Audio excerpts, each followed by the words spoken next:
Well, this has been an interesting week of pro wrestling, to say the least. Tom, it's Tim and Tom here. For anybody not watching us live, that's okay. We still love you and we appreciate you, podcast listeners or on-demand viewers, as it were. But we're going to talk about last night's AEW Dynamite, and that brings a lot of hot topics, right?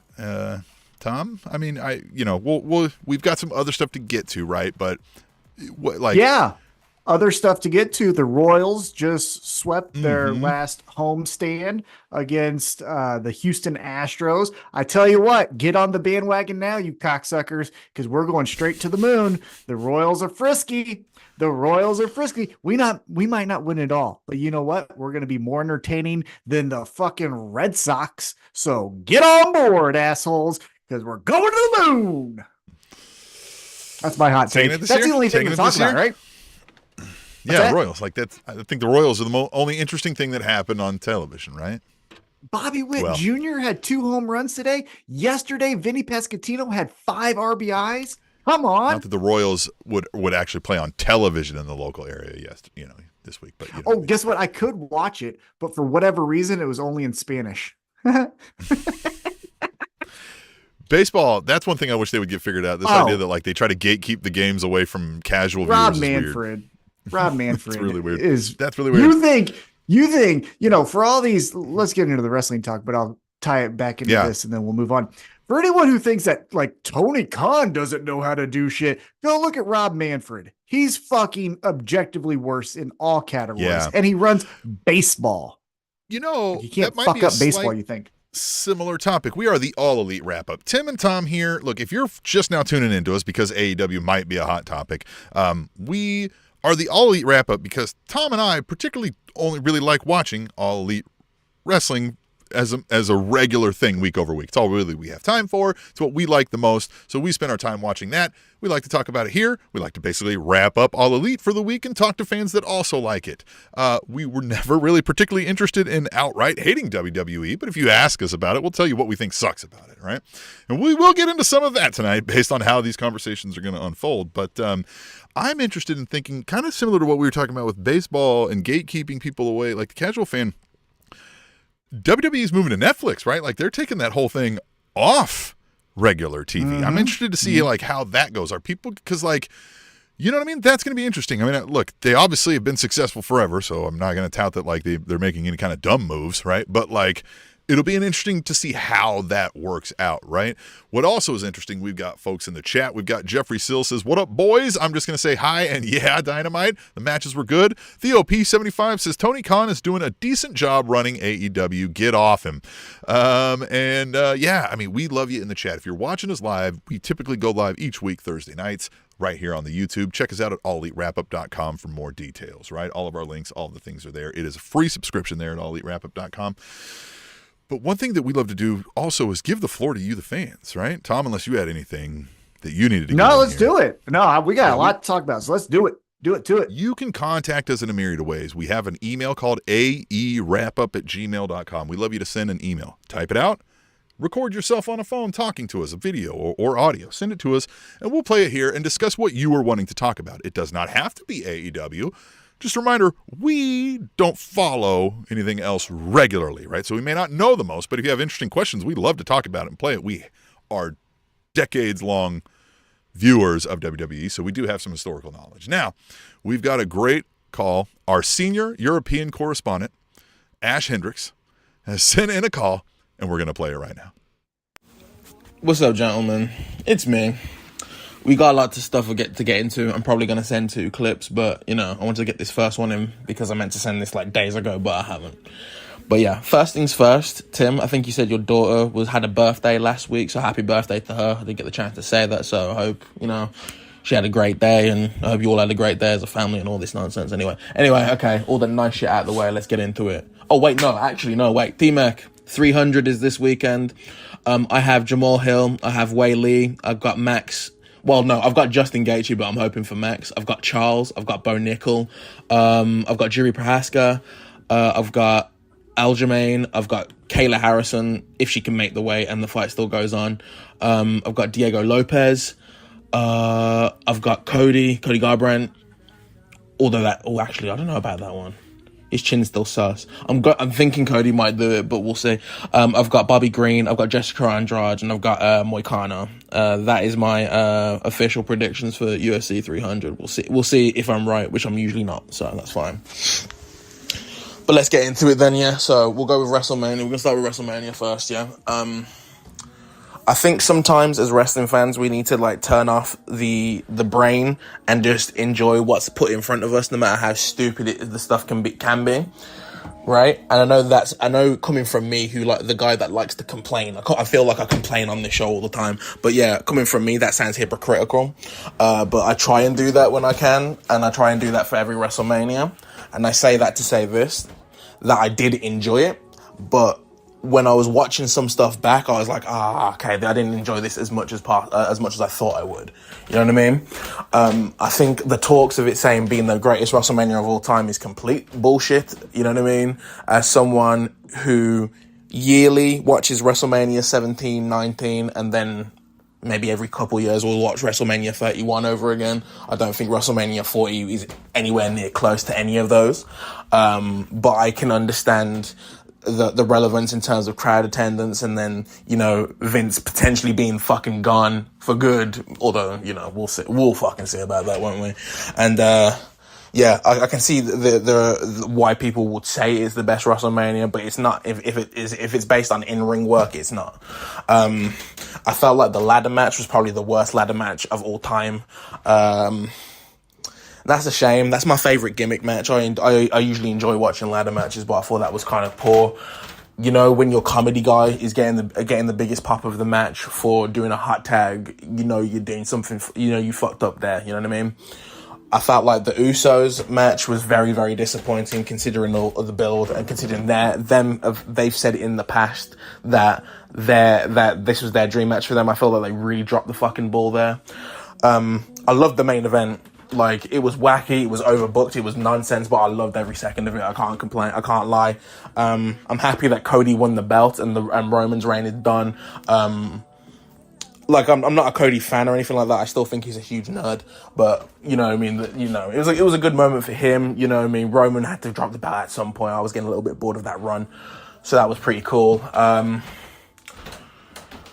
You know, what else was there? Because, you know what I mean? It's like, it's kind of gone out of my head a couple days removed. A lot of it's kind of gone out of my head. I think Jade Cargill hasn't progressed as a performer just yet, but obviously these things take time.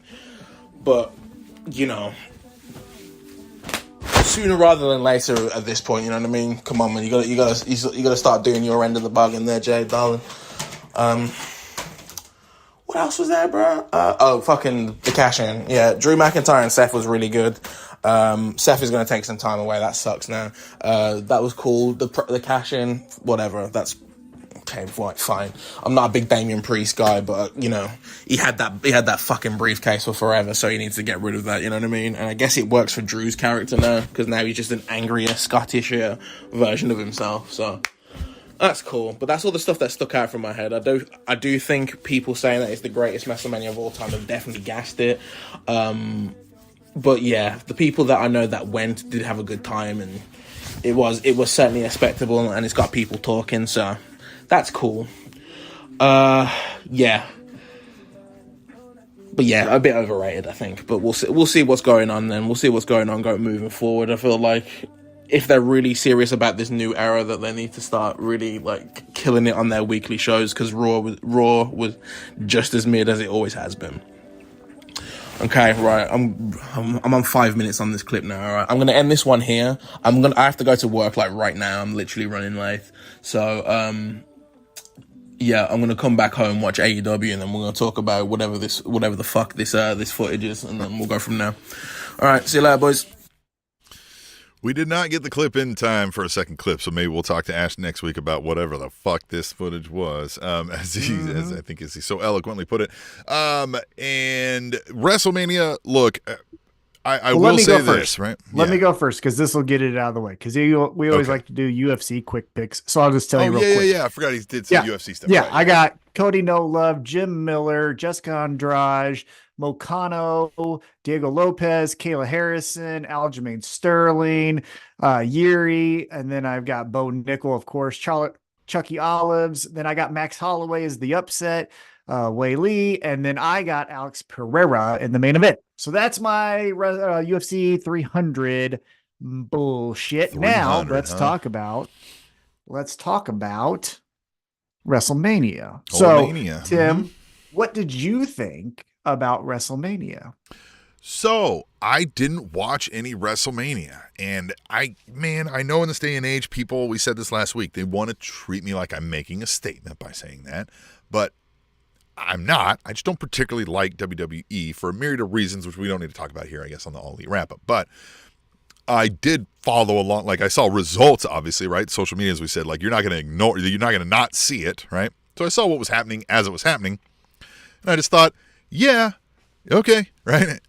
I think what a lot of people I heard say that don't say it's the greatest of all time is that, like, based on what storylines were happening, these results all seem very predictable.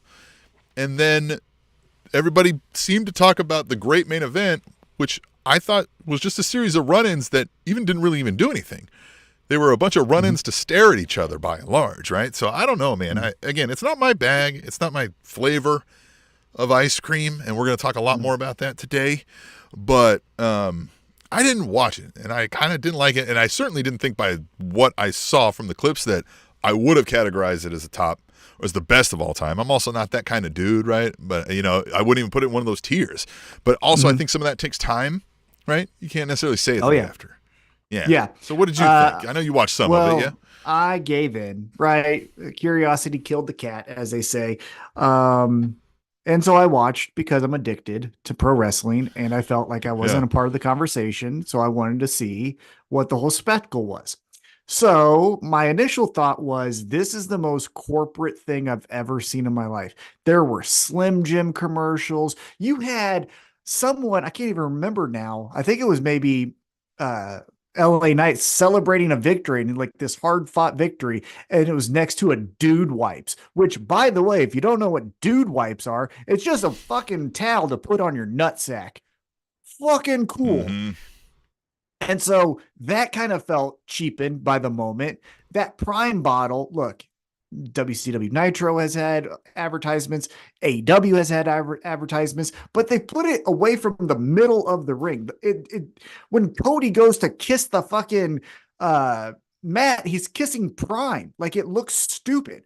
So I thought it was very corporate. I thought it was overly done. It felt icky. It felt like I was watching more of wrestlers tell me about sponsors than it was about a pro wrestling show.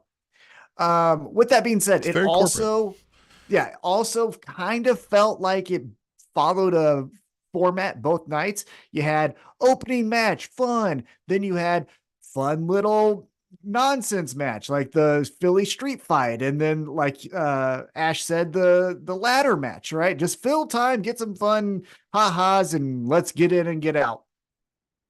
And then to his point about Jade Cargill, I think this is what one of the problems I thought we would have with her is, was she ever the best wrestler? And that's why we hired her from AEW to WWE? No. However, in AEW, regardless of her wrestling abilities, kind of like a Goldberg or an ECW formula, to where you push the positives and hide the negatives, she was treated like a star. In this, she stood out.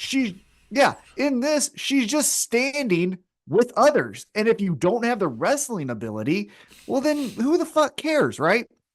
And so I didn't really like that presentation of Jade Cargill. On top of that, none of the matches were all-time bangers. I think it was very predictable. I thought Sami Zayn beating Gunther, we all kind of knew. Cody beating Roman, we all knew. And one thing is to be said about the story needs to end appropriately. For example, let's go back to AEW. Hangman Adam Page needed to beat Kenny Omega at the pay-per-view for the World Championship. Okay, great, Awesome. Yes. So I'm not trying to say like WWE is so predictable. Yeah, All like at some point the wrestling Acclaimed had to win the tag team titles, Yes. right? Like All there was a moment where wrestling things had to promotions- happen. Mhm. All wrestling promotions had to have the logical conclusion, which I do not fault WWE or anyone else for. The friendship wins. Remember? Yeah. Like it friendship- was. well, that actually was I shocking. mean, 'cause I thought one of eventually them was went gonna further, turn- but at that moment, that felt like, oh, you know what I mean? Like we were sometimes it was like, now that wasn't the logical conclusion. That was a shock, I guess. Yeah. So here's the most interesting thing, though, that I think from the fallout of WrestleMania, and even to Ash's point about the Raw after Mania, and we haven't seen the SmackDown after Mania, so we'll see what that looks like because that's on Fox Network TV, so they might even go harder on that. But this is where you got, okay, right? Roman's no longer the guy. That's what we wanted. We wanted this guy. Don't tell me why, because I don't know. Fun fact, I didn't even like him in AEW, so it's not like a thing like I'm hating Cornball Cody all of a sudden that he's got to WWE. Ever since he solved racism, never liked the motherfucker as far as a character. Human, he's probably fine. But now, come through, right? Because the only thing I saw after that was an awkward, let's hold each other's belts. I'm The Rock, you're Cody. Let's hold belts. And pause. Miss me with this bullshit of, dude, you know what's a callback to 2011? Fuck you. Fuck you. First off, if it is a callback, no one fucking cared. Second, if you did tell me about it, it's fucking lame. And three, when the crowd chants, this is awkward, maybe you're not doing the right fucking thing. Okay? Now, Cody, it's your turn, right? Mr. America, Mr. I solve racism, Mr. Hey, everyone, I cry when I mention my dad's name. Fucking here you go. So let's see it, right? You've always wanted to be the man. Now we're saying, let's do it. Are you going to be the man like John Moxley was the man in AEW? Or are you going to be the man like Drew McIntyre was after WrestleMania 36? We're going to find out. And I just want to know what we're going to all say when we're tired of Cody. Oh, Cody's overexposed. Blah, blah, blah. You fuckers wanted it. You fuckers wanted a cornball nut job as far as a character. Again, not judging the human as your fucking guy. So have fun. Have fun. I'll stick with my hero, who's Hangman Adam Page. And I know he's heel. I don't give a fuck. He's still my hero. I'm going to go with my hero, Eddie Kingston. He is my fucking hero. I'm going to go with my hero, Mark Briscoe. That's a hero. You can have Cody. Fucking take him. Cool. Take that guy. Yeah. You know, look, I don't know what the draw is to him, right? Like, I know, like, numbers, you know, people love to throw numbers and say numbers don't lie, but, like, I still question why, though. Like, you know, I still want to know why if 80% of all wrestling fans are watching WWE and liking Cody, I still need an answer as to why. Like, this is the most vanilla nothing. And like you said, that was the turning point for me, too, was the solved racism speech. It was like, this guy is up here pontificating, like portraying this like deep thinking intellectual individual and is saying nothing, right? It was actually providing nothing of substance. And I was like, oh, this guy's a fucking tryhard, right? Like this guy. Mm-hmm. And it comes through. And that's where, like, when people are like, finish the story, it was like, bro, that story was already finished in my mind. He was the least charismatic, entertaining of the Rhodeses. I would have rather watched Dustin Rhodes finish the fucking story. Like, it's just weird. I don't get the attraction to him. Well, and yeah, are we going to put him on the Tonight Show? Like, Cena at least was a witty guy. You put him in a room, he actually might have been the coolest guy in the room still, right? Mm-hmm. Roman Reigns had that aura, walked in the room, looked like the coolest guy in the room. Cody, man, he's a cornball, man. I mean, Fallon's got his work in for him trying to make this guy, you know what I mean? Yeah. Like, charming. I don't know. And I guess, you know, I said this weeks ago, and I don't want to harp on it, but I still never understood what the story was. You wanted to be champ. Your dad wasn't able to be champ. Okay. How about Jey Uso? Jey Uso had to fucking fall in line, have his cousin manipulate him for years, got pressed down then by his brother and his other brother, and then his cousin. That's, if you're talking about stories, that's the story. That was the story of Sami Zayn. That's who should Sami have Zayn. Right. Mm-hmm. Yeah, and if you didn't want to say Jey Uso because of whatever, right? He's more of a tag brother. Sami Zayn being the try hard. That's a good phrase. The try hard to fit in with the bloodline. Then he finally does. Then he starts getting confidence. And then they say, we don't fucking like that. Then they kick him. Well, he kicks himself out because he got put into a situation where friendship wins. That's a bet. Like, so the Cody story was, oh, my daddy fucking, I bet you, Carmella's daddy, when he wanted to be a wrestler, wanted to be champ, she didn't fucking say, oh, my daddy wanted to be champ, so I got to finish the story. You know how many fucking wrestlers who parents wrestled nowadays? Like, it's not, I get it. Well, and look, this is Dusty another Rhodes example, is Dusty Rhodes, but like, get the fuck on. Well, but this is another example, right? So like, let's zoom in on it, right? The story, right? The story is, well, you know, the Rhodes, he said this all along, like, you guys fucking painted my dad up and made him dance, right? You made my brother look ridiculous, right? And all this, and like, and none of them ever got the whole title. Like, I'm back here to finish the story. And now everybody's like, oh, I finished the story. Remember when you were talking about the women's revolution? Everybody was, and you were like sick at WWE being like, look how great we are with this women's revolution. Like, we're finally giving them, you know, letting them break through the glass ceiling. You were like, the glass ceiling that you fucking put in place. That you held in place for way too fucking long. And now people are like, oh my God, they finished the story. They finally gave him the title. Like, yeah, they fucking kept it from his family and embarrassed his family left and right. And now he's just there like, thank you, everybody. Let me kiss you, Triple H and Nick. It's the weirdest fucking thing to me. It's the weirdest energy and flex that I can, it's odd to me. It really is odd, and I don't get it. And we're going to get some nerds in the, you know what I mean, in the fucking comments, but like, I just don't get it. I don't get it. Well, then also tell me this too about him finishing the story. Those motherfuckers didn't want him to finish the story. It was The Rock. I know. And it was the we want Cody stuff. So him at the end to bring out Bruce Pritchard, which, what the fuck? And then Triple H, and Triple H did not want you there. He did not want you in that spot. To then be like, this is the move. Shut up. And then all the other baby faces just standing there. You had Randy Orton, who is the Viper, just standing there like, yay, that's my guy, Cody. Ha ha ha. And Cena with his balding spot. Now I'm just being mean here. But what I'm getting at is like, it wasn't warranted. Another thing, last thing I will say. Again, let's stay in kayfabe. What fucking adversity did he experience besides losing to Roman Reigns last year? He won every fucking thing going into that Roman Reigns match, lost it, okay, and then won every fucking thing after it, and then beats Roman Reigns, and we act like he overcame like Daniel Bryan. Get the fuck on.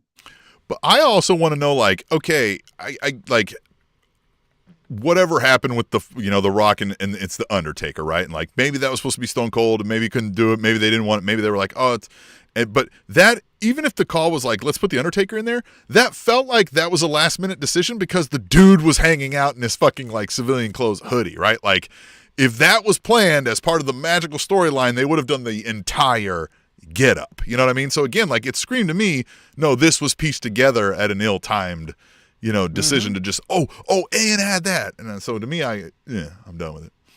Yeah. So that was a great contribution from our European international correspondent, Ash. As always, love to hear from him. If you would like to become a contributor to the All Elite Wrap Up, you can contact us via email, hit us up on Threads. You can hit me and Tim up directly. We'll respond, tell you the best ways to go about it. We'll take an email, voice, as you just heard from Ash, any other kind of media that you got. But obviously, let's not go 7 to 10 minutes on, you know, rambling, and we will play it on the show. But with that being said, let's move it on to AEW Dynamite. Yeah, well, before we hit that, let's hit the chats, right? We've got Theo saying, I can't wait till Cody Rhodes is doing promos about driving backwards in the opposite direction of traffic to barely make it to Raw. Jeffrey Sill said Supercard of Honor had 3 better matches than all of WrestleMania. I need to go watch it. I haven't seen any of Supercard of Honor. Eddie Kingston, Mark Briscoe. Yeah, I bet there's some awesome shit in there. Jeffrey Sill says, let's see how long it takes to put the belt on Gunther or Rock. Oh, man. Oh, no. And then Theo says, ugh, now. Then Theo says, ugh, now I don't feel bad about pirating their streams if they do. Allegedly. So, yes, we're here because we are the All Elite Wrap-Up. That's a show we actually like to watch, and we want to talk about it with our friends.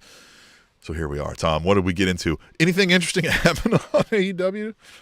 Yeah, let's get right to it because we all know what we're going to be talking about. So it feels weird to Oh, kind of do man. it chronological. Now, what we'll say here on the front end is we're going to talk about the main talking point from AEW Dynamite last night, and then we will go into chronological order. So just to let you know, we will follow the format to a certain degree. However, the big talking point was the Young Bucks revealed the footage of the backstage fight between CM Punk and Jack Perry, Jungle Boy Jack Perry. Still don't know exactly what we're calling him. Let's just say Jack Perry. And let's talk about, I guess, initially the video that you saw, that I saw, that we all saw. Then we'll talk a little bit about kayfabe and how some things didn't tie together.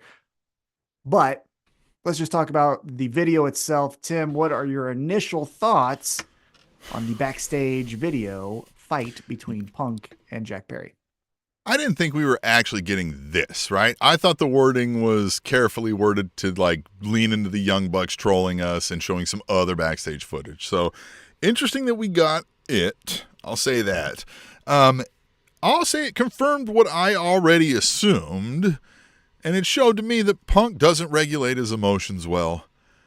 Picks bad times to go fucking be an aggressive asshole about things and resorts to physical violence when somebody doesn't back down and like act intimidated in his presence. And that's what happened, clearly, for the second time in a goddamn year at his workplace. And he got fired for it. And man, you know, we'll talk about the fallout, I guess, from it. But that was my thought from the video was like, that's clear. And it kind of showed like everything we've been saying, like everything he ever says about like something that happened in the past is never anywhere close to really. It's all uber like unknown, like just not even based in reality. The guy never takes accountability for anything at all, right? Anything at all. And that was all evidence from this video is how I felt about it. Yeah, my initial thought was it felt weird to get that upset about a comment that you have to know it to know what Jack Perry was even talking about. Even if you're like, hey, that motherfucker was talking about me. It was not as if Jack Perry said, hey, CM Punk, cry me a river, right? Yeah, nobody knew because I didn't know what he meant by it. Yeah. When he said it. You have to be the Dave Meltzers feeding the fucking writers to know what that meant. So that it pissed you off that much is weird, just objectively. Like, I don't believe that you could actually be that thin skinned. It's weak sauce. It's weak. Yeah, it's exactly. Yeah. That's what I mean. It's emotionally weak, dog. Like, fucking grow up. Yeah. And then on top of that, if we kind of continue with the footage, I thought it was just the way Punk says things. Because here, let me back up. Because I want to kind of articulate my thoughts just a little bit better. I don't understand how people watched that video and came away with the more of a Punk guy than I ever have before. I know. Punk was right. Because to the best of my knowledge, and I have mashed potatoes for brains, so by all means, tell me if I'm wrong, but there was never we're going to dispute what Punk said. It was just, here's the video, right? If Punk didn't lie, great. Now he's also not a liar, right? Like if he lied, he is a maniac and then he's a liar, right? But he didn't lie. Okay. However, I mean, he did. But him to be so nonchalant, like I just did a little this and a little that. Yeah. That's not exact. The tone of what you said and the actions of what you did not match up. And so for anyone to be like, Punk fucking won that one, I don't understand your logic at all. I don't even get it. Like baseline, I don't understand how you leave watching that video. Oh, that's because it's faulty logic. That's not like, again, if we break down logic, again, as an actual trainable, written out fucking thing like math, those don't connect. And that's why you don't get it because it's not actually connecting. Yeah. And then also to kind of continue with that, what Punk said and what we saw, you know, he said a line from MMA because he was on Ariel's show where there's a notorious MMA fight between two Tough Enough coaches, Vanderlei Silva and Chael Sonnen. They get together through a dispute. Vanderlei Silva does approach into Chael Sonnen's space. Chael Sonnen famously says, I can't let you get close. He pushes him, double legs him, and then they're fighting, right? So in MMA, it's like, I can't let you get close. And it's kind of a fun thing. So that's what CM Punk was referencing in that interview. However, Jack Perry was putting a fucking hair tie in his hair, it looked like, and you pushed him. Okay. Because this is the other thing, too, that I've heard is, well, we didn't hear the audio. Okay. Let's just take it on face value. I didn't hear it, right? Let's just assume, though, that they're both talking shit, right? Yeah.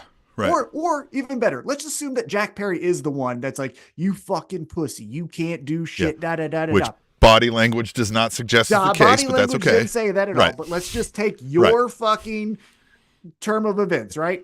Even though that's a large leap of actual human fucking logic, but okay. Yes, right. But he pushes him, which would then be I can't. And I don't mean push. The motherfucker leaned forward with his hips and fucking extended, tried to push him over. He didn't give him a shove. I want this clear. Like, he attempted to knock him down. Right. And so he gave the initial shove, right? But then here's where, again, the tone and the actions don't match up. Then he walked him down to push him again and then grab his hair to put him in a headlock. And then, after being separated, swings, and shocker, he didn't hit him, and fucking misses a punch on Jack Perry. Yeah. So, like, again, please, someone, if you're a CM Punk guy, or even if you're just pro CM Punk in that situation, please reach out to us and help me understand how you watched that viewing of a video and thought, Tony Khan, you dumb motherfucker. I don't understand it. It was a nothing burger, right? As a lot of people are saying. However, it proved that AEW was justified in firing the fucking guy. Now, to go on the other side of the coin, one thing that I think we can all agree upon is Tony Khan saying, I feared for my life, was hyperbole. With that being said, let's all remember, he's the son of a billionaire, and I bet you he's never been yelled at. I bet you he pissed himself, and that's why he feared for his life. So, but here's the thing, right? That anybody saying that in this like tribalism aspect where people are like, oh, that made you fear for your life. When people say something like that, you take one thing that one person said out of this entire complex issue spanning fucking year, right? Or years now at this point.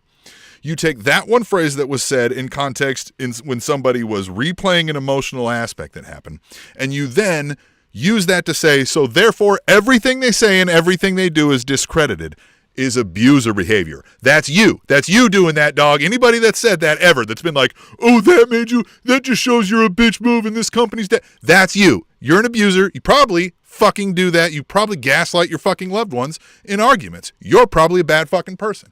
So that's just how it goes. Again, I don't want the people. You reach out to Tom specifically. You don't fucking reach out to me with this to help me see it because it can't be done. He has said that Jack Perry made the first move and he had to retaliate. That's fucking false. He said, even if we're giving him the fucking lie, when he's like, I didn't punch anyone, I just choked someone out a little bit. Even when he's saying that, that's admitting to assaulting somebody in a workplace.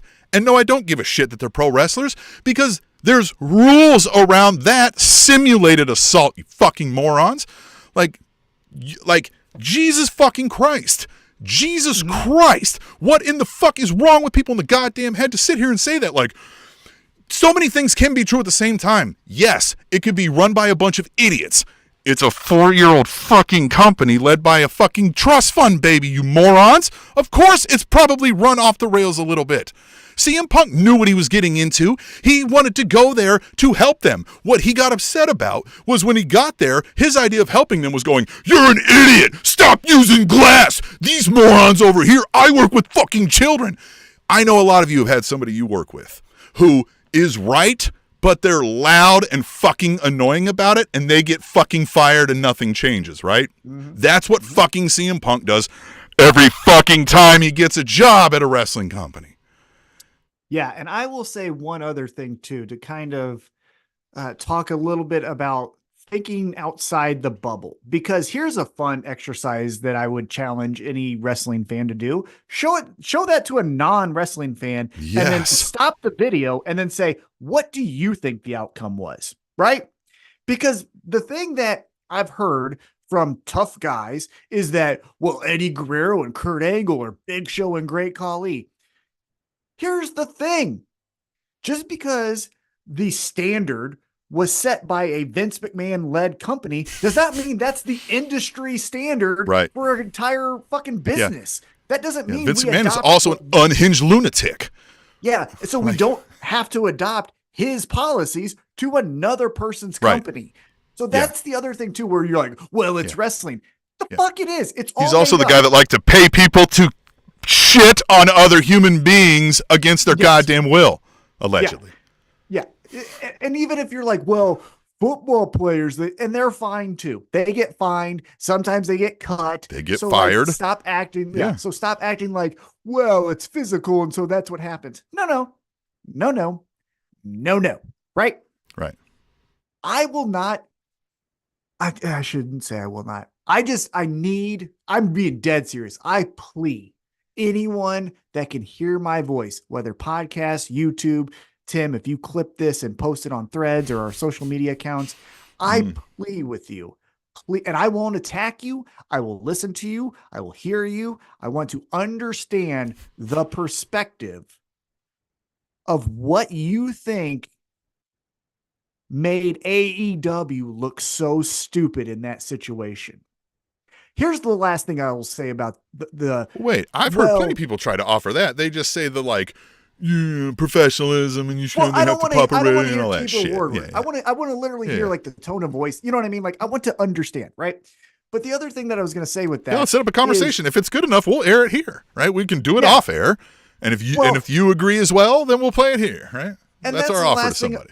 Yeah, and that's the last thing I want to point out. One thing that I still haven't understood is people say, well, so Punk went on Ariel's show, and Triple H, which we'll get to, made a comment about Will Ospreay on Pat McAfee's show. They didn't actually do it on Raw and SmackDown. And to that, I would say that's dumb, right? If I want to make a statement, or if I want to flex my muscles as a tough guy, I'm not going to go on your podcast to do it. I would do it on mine. So the idea that he should have done it on someone else's platform makes zero sense to me. Or just this, WWE also on Ariel Helwani's show might have reached a larger audience via the news for that headline than they would have by just having Punk say that on Raw, right? It's a bigger headline that Punk said it in an interview on Ariel Helwani than it is Punk went on Raw and said this, because mainstream media will be like, oh, we're not talking about pro wrestling storylines right now, right? So, that was a ploy. That's why they did that, because it did get them more traction doing it that way. That was on purpose. Well, what I'm saying is airing the footage, right? And that was. I know. But I'm saying WWE is they're saying well, it was it's lowbrow to do it on your footage. No. WWE did it so they did it off the show because it would gain more mainstream media attention by doing it off of their fucking show. And I said one last thing, but I actually want to do one more thing. That's how I do it. Is the other thing that I was going to mention is how, people were like, how would you air that on your own show? If I told anyone, again, listening to this podcast, watching this podcast, or even if I typed it on Threads or even Twitter or Facebook, and I said, hey guys, I got a fucking link that will show you CM Punk and Jack Perry's fight backstage, every one of you motherfuckers would write me and DM me, send it to me, dude. I got to see it. I want to see it. So now that Tony Khan said, well, here you go. We go, you fucking idiot. He gave us something we wanted to see. Yeah. What a shocker. fucking crazy concept that is. So I don't understand how AEW is made to look stupid in this. I just also another thing is with the CM Punk specifically and the people's diehard love for this guy, right? Even if we took this incident out, right? All of this stuff and blah, blah, blah in AEW, when Punk arrived, he for the last 7 years And that year when he arrived was doing nothing but shit talking WWE. I mean, it was like, it's the place that made me sick. It was go suck a blood money covered dick, you dork, to the Miz, right? It was this motherfucker fired me on my wedding day, right? Like nothing good to say about them. In fact, a little shit where you're like, Jesus, tone it down, man, right? Like, but then this happens and it's suddenly like, well, I need to go where professionals are. And like he got upset that like things weren't run the way he thought it should be run. But like, so, okay, so Punk realized he might have been wrong back in the day, right? But we didn't hear that from Punk, right? He didn't say like, I was wrong about WWE back then, right? Nope, we're just none of that. We're just smiles with the Miz. And we're just like, you don't see him as full of shit. Or if he's not full of shit now because he realized the error of his ways, he was full of shit then. So why was he your hero then? Because that's what you believed in, right? That's why you liked him. He was the voice of the voiceless. He was the one who stood up to the machine. But now he's not. Now he's not. So what the fuck is he? He's nothing. Yeah, and one thing that I think is being lost in that Ariel Helwani interview, at least from my perspective, is CM Punk tells Ariel Helwani, oh, I was having talks with WWE about going back there before I went to AEW. So then if you fast forward to his homecoming AEW speech and how he talked about being, you can't get better if you're still at the poison and stuff. Just take that, right? Right. Again, and I get it. We're wrestling, right? So he's Phil Brooks. He's not actually CM Punk. However, that wasn't a, kayfabe promo. That was a shoot the entire time. And he'll tell you that. He fucking knows. So if he was having discussions with WWE and then goes and cuts that fucking promo, how are you going to ever truthfully believe him in anything he says moving forward? Like that was the thing that kind of, not to get a little bit like Cody Rhodes here, but that's the thing that broke my heart more so than the fighting and all that. Because again, you could just be not good with people and you have an anger problem, whatever.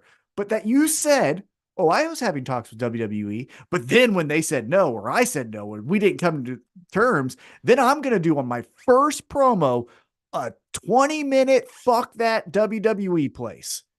Dude, and then continuously, like you said, continuously taking shots throughout his whole 2 years, which is insane. Felt like he was there for 22 years at AEW. Like you said, Miz suck the blood, suck duck, or unequivocally epitomizes the fucking lyrics of his theme song. He is nothing but a cult of personality, and I don't understand it. And again, I think I'm only left to understand, and maybe you guys have a conversation with Tom like he's so graciously offering, and he can explain the perspective to me.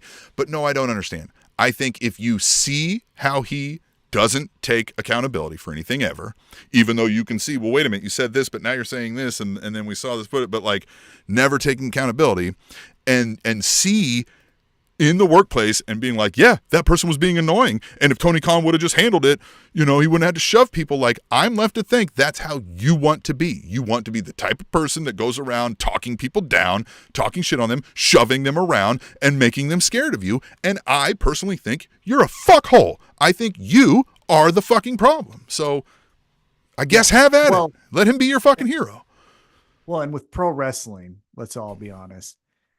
It's also a lot of like, I want to be the tough guy. Are you? No. Right. It's I fantasize about, saving the girl that's on the train tracks. And it's like, so have you ever helped anyone when you've seen an actual crime? No, I've hid. It's like, okay, well then shut the fuck up. Right. And I think it's a little bit of that too. But with all that being said, let's move on because I do have more comments about that segment outside of that video. But let's get into chronological order. We kick off with an AEW World Title Eliminator match, except for psych, we don't. Samoa Joe tries to make his entrance, and before he could even get down the ramp, Swerve Strickland ambushes him. There's bop, bop, bop. They're hitting each other. Bop, boom, boom, bop, boom, boom. Swerve Strickland puts Samoa Joe through a table. Oh shit, well, we can't do the match now. Credit to AEW in this case. The announcers did well, guys, that was going to be our first match. So I don't even know what's next on the run sheet. I liked how they added the bit of, well, now we don't know what to expect because that was going to be the first segment, right? Credit to them for trying to play up the unpredictable nature of an AEW Dynamite episode. So they clean up the mess of Samoa Joe, Swerve Strickland. And then we go and we get a recap of Trent breaking our hearts as he turned on Orange Cassidy. Renee Paquette goes backstage, tries to get a word with Orange Cassidy, and Orange says he'll have a match on Friday. But rest assured, he'll be addressing the heartless actions of Trent. So I know I said a lot there. Let's first back up. What did you think of the Swerve attack on Samoa Joe to kick off the episode? I honestly, I started the episode on my phone, right? And so I set it on the counter and I was like grabbing something and I can't remember. And so as the show was starting, I didn't catch that I see the melee happening, right? And I was like, wait a minute, I thought it was Joe and Dustin Rhodes. What's going on? I was like, you know what I mean? It took me a while to swing. I was like, oh, he jumped him on the entrance. I was like, okay. So I thought that was cool, right? Again, unexpected. I clearly didn't expect it. Jumping right out the gate. I wasn't even looking. So I thought that was neat. But again, it was like, oh, so are we not doing the match or what are we, you know, what's going on? Yeah. Now with Renee Paquette talking to Orange Cassidy, I do want to talk a little bit about after Trent turned his back on the best friends, we did get an extra bonus video outside of a Dynamite episode where Trent is walking backstage. He's untaping his wrist and Chris Statlander chases him down and was like, hey, what, you jerk? That's your best friend. What are you doing? And Trent whispers something in Statlander's ear. Statlander does not respond. She doesn't have a positive or negative reaction to whatever was said in her ear. What do you make of that video moving forward with Orange Cassidy, Trent, and the best friends? Yeah, I like that we're slow playing it a little bit, right? I didn't need another melee and a breakdown this week necessarily. I do like that we got a little bit of nuggets here and there throughout the week, right? And this, what did he say that seemed to give her enough right? In the moment. I'm not even maybe necessarily considering what he was saying, but just oh, right? Realizing okay, well, that makes sense, right? Now I see why he's mad at least, right? So I hope we get some answers to that coming, in the next couple of weeks. But so far I'm intrigued, right? What is it? Do you have any ideas of what this could be? I believe, and I cannot, completely contextualize what it is yet, but what I think we're going down the path of is Trent with Chris Statlander going heel, not doing like a, Bonnie and Clyde kind of thing, but hey, we're best friends. Fuck everyone else. We're going to do our own shit. Because fast forward, and we'll talk about it a little bit because of the actual interview style. But if you caught towards the latter half of this episode, Mercedes Moné was doing a backstage interview with Alex Marvez. Lights go out. She gets attacked. We're led to believe that's probably Julia Hart or Sky Blue. What if it's Chris Statlander? That's the only thing I would say is consider with the whatever was whispered in her ear. We haven't seen any actions of her since then. And then all of a sudden, Mercedes Moné, who she's like, nice to meet you. It's great. Trying to kind of become best friends with. Well, all of a sudden, well, fuck those best friends things. I'm about getting those titles. I'm just saying. But we'll get to that in a minute. We actually do get my friends are Benjamins. You know what I'm saying? Mm-hmm. You know what I'm saying? All right. I like that phrase, actually. We actually do get some in-ring action. We get a TNT championship match. It's the Cope Open. And we get the rated R superstar Adam Copeland versus Penta. And Tim, the cool kids say, that wasn't on my bingo cards. But this legitimately is one of those matchups where if I would have told you 12 months ago, hey man, on the podcast, we're going to talk about a match between Penta and Edge, but it's not going to be in WWE. That would have been wild, right? And here we go. We got that. If we would have made that prediction, people would have called us an idiot, right? Yeah.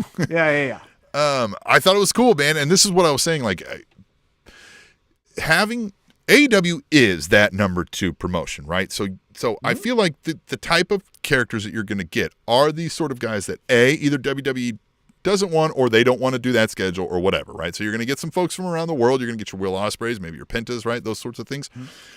You're going to get up and comers unless they're like fucking really that goddamn good. Like there's potential MJF goes to WWE because like they can put him in movies and shit quicker than an AEW can, right? Like No.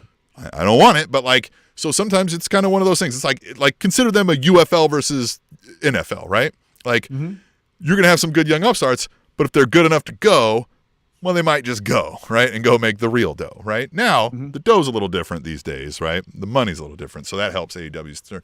But then you're going to get some of these guys on the way back down. Either A, they want a lighter schedule, or they don't agree with what WWE has in plans for them, or they just want to kind of help mentor and be still involved in better things and, like, just kind of enjoy wrestling. So, like, this is where Adam Copeland is great for that moment. I said, right, Penta doesn't necessarily need the veteran to show him the things, but he knows how to, like, give Penta that moment, right? Like when Penta's the cool guy doing his fucking, his fucking dances and things like that, like there's nothing that needs be said, right? Like Adam Copeland knows how to like run this moment and let the crowd enjoy that moment. And this match was told, I thought, very well. Like they just, I think the blending of styles, right? Because you wouldn't think like, oh, here comes Adam Copeland, Lucha superstar, right? So I thought it worked very well for considering that like these guys have probably never ever done this before with each other. Yeah, and credit to Adam Copeland. There were some times where he did like a flying head scissor takeover, and even Penta did a spear on Adam Copeland. So there was a little bit of like, I can do your style kind of tit for tat kind of thing. I also liked how, what's his name? The translator got a spear because, Adam Copeland said, I'm already running, so I'm going to hit something. And it was him. Yeah. And this was really good. I thought the ending was really fun. Penta goes for like a middle turn kick to the face, but then Adam Copeland's like, I speared you. And he wins. Now, after the match, arena lights go out. So you know it's something spooky. And the arena lights come back on. Julia Hart is facing him. He's like, okay, cool, little girl. Does not realize Brody King is behind him. He attacks Adam Copeland. Julia Hart's kind of laughing. Ha, ha, ha, ha, ha. And who comes to make the save? Everyone's best friend, Willow Nightingale. Willow Nightingale chases off Julia. Adam Copeland clotheslines Brody King. And so what do you think about Willow Nightingale? Again, another thing where I said, hey, Willow Nightingale is going to help Edge. Yeah, interesting, because I can't get enough of Willow, so great, but it did strike me as like, it's Willow, right? Like Willow's coming out of it, like, I'm here for it. I love if Willow just starts becoming like the police in cases when nobody else will help, right? Willow's the one that stands up for the downtrodden. Willow! So here's the thing that I thought was interesting, though, is so right after that, I think we go to a commercial break. We come back. Renee Paquette is backstage with Mark Briscoe and Eddie Kingston, which, as I can't remember who mentioned it in the chat, Ring of Honor did their pay-per-view on Friday night. Mark Briscoe beat Eddie Kingston to become your new Ring of Honor World Champion. After the match, they did a promo saying, we beat the fuck out of each other and we love each other. Imagine what we're going to do to you. We don't like you, House of Black. Thought that was interesting. However, caveat, why didn't you help Adam Copeland? Right? Yeah, why didn't you guys go? Yeah. Why didn't you go? And why did Willow have to go help? Yeah, you didn't have to hit Julia Hart. It wasn't one of those things. You could have just chased him off. So it just stood in the way. Human shield. Yeah. But here's another amazing segment with Stokely Hathaway. So the three of them, Adam Copeland, Eddie Kingston, Mark Briscoe, are talking, and they're essentially like, hey, we're all good, right? And yeah, we're all good, all that stuff. And then here comes Willow Nightingale to kind of say to Adam Copeland, hey, appreciate, you helping me. I'm helping you. If you need anything, let me know. And Stokely Hathaway goes, yeah, exactly. So that's why we want a TNT championship match, Willow Nightingale versus Adam Copeland. And everyone's like, no. And he's like, yeah, no, you're right. Yeah, that was stupid. No, yes, I want that now. Yes, Yeah. now I want it. Like, yes. He's like, what am I talking about? And so, kind of a roundabout way, they make a match for next week: Julia Hart, Brody King versus Adam Copeland, Willow Nightingale. But the shining moment of this interview was Stokely Hathaway goes to talk to Eddie Kingston. And he's like, hey, Eddie. And Eddie doesn't even let him finish the sentence. He's just like, fuck out of here, man. Yeah. He just walks off. But then Stokely Hathaway's like, remember what I said? You smell like Newports and Burger King. Newports and Burger King. We're good, right? But like Eddie. Sorry, I shouldn't have said that, leave. right? Yeah, but he didn't actually leave, so he's like, "What the fuck? Get out of here!" And so like the camera guy doesn't know what to do, so they all just like left. Stokely Hathaway, more Stokely Hathaway in AEW. You want to get Big Stoke? He had an awesome OJ Simpson tweet today too. Oh my god! Oh my god! I didn't see this. I need to see that. Yeah, it's hilarious. Oh my it's really god! Funny. What was the other? So one? anyhow, God so damn. next week we get a mixed tag, or as God intended, a male and a female versus a male and a female, because it ain't right for two males to fight two males. It's in the Bible. But so we can even think about that. It's kind of gay. Yeah. You ever thought about that? And so that's what we get next week. Now, as we mentioned to start this recap of AEW Dynamite, we then get the Young Bucks talking about the backstage footage. So here's where we tried to make a storyline out of it, which credit to them, right? We tried. They just didn't, but they didn't just like, here's a video, bye. They said, the reason we were distracted was because your fucking best friend CM Punk, and they didn't ever and mention they got some digs. They got some digs in. Yeah. Yep. But your best friend is interrupting our biggest show. And so then afterwards, you have the audacity to shake our hand. Fuck out of here, right? You pricks. So at Dynasty, we're going to kick the shit out of you. Okay. But Tim, they're the heels. That's what I didn't understand. Because if, let's say in kayfabe, right? Let's not take ourselves out of this for a quick moment. Okay. Wouldn't we cheer CM Punk? Right? I mean, like if we're staying in kayfabe, CM Punk wasn't the bad guy. Yeah, that's true. It's an interesting way, Yeah, we didn't talk much about this, but I don't know that I ever necessarily. I mean, I guess the footage did show me some things, right? So I guess I would have showed it. But yeah, the way they tried to make this a storyline is where I thought we were going to like see the footage and then maybe FTR runs in and be like, what the fuck are you doing, right? Like, stop it, knock it off, right? And then the Young Bucks are like, oh, what? You can't handle your friend, right? But even then, like you're saying, but then aren't we sympathetic for CM Punk at that point? Like, that's the thing that kind of made me. Now, I guess I understand to a certain degree them saying we were distracted facing FTR because we have to play cleanup because of your psycho friend. But if that's the case, then you should be the baby face in this, right? Like that. Yeah. A little bit. Albeit, we can consider that we like FTR, but they have a troubled friend, right? And so but they're twisting the knife by calling him a psycho friend and an unhinged, I mean, I would have dug more into the digs, right? I would have done more of the pot shots that the Young Bucks are known for and delivered less on the footage part, although we got the footage part, right? But it was weird to me that they were just like, here's no audio footage with no under background just for a good solid minute and a half.